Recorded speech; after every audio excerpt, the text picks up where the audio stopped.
Trustee Oldfield hasn't spoken to this, so I actually want to go to her. Thank you, Chair. I mean, I think this is good debate. I am incredibly hesitant to get in the business of reviewing books and making decisions based on my own personal opinion, because that's what it would be. Right? I'm not qualified.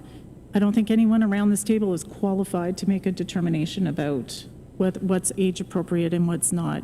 I have had concern about the books, the emails, the concerns around the books, because I haven't seen anyone come forward talking about sexually explicit books as related to what I'd say is straight sex. And there's nobody more sexualized in society than women for straight sex.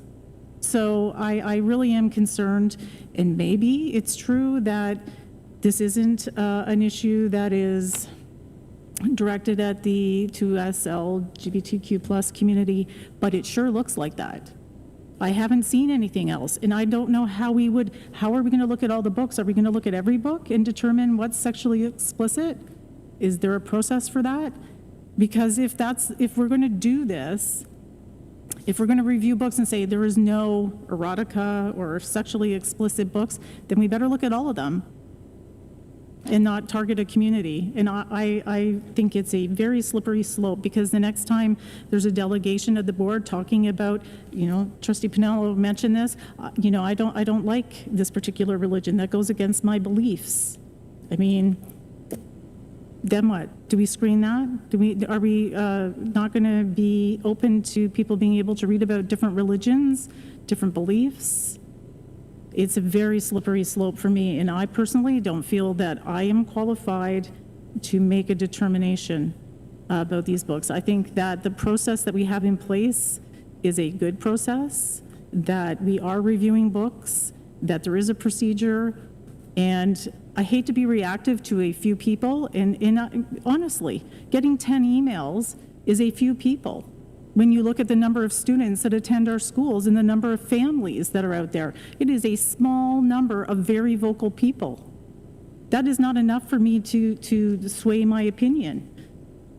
What about all the people that are sitting there quite happy and not saying anything? What about all the families that have gay, trans students, children? I really... it is a great debate. I know it's a difficult issue. I know we're all uncomfortable with talking about sex, and we heard from a student trustee talking about how grade 7 and 8s are having sex. Should they be? Probably not. Are they? They are. So that makes a lot of parents uncomfortable. Parents are uncomfortable with the fact their children are having sex. Parents are uncomfortable with the fact that their children may be gay. That is why it's important to have information out there, because there has to be a place for children to go when it's not necessarily something they can do at home. Should they be able to? Certainly they should, but that's not the reality in a lot of homes.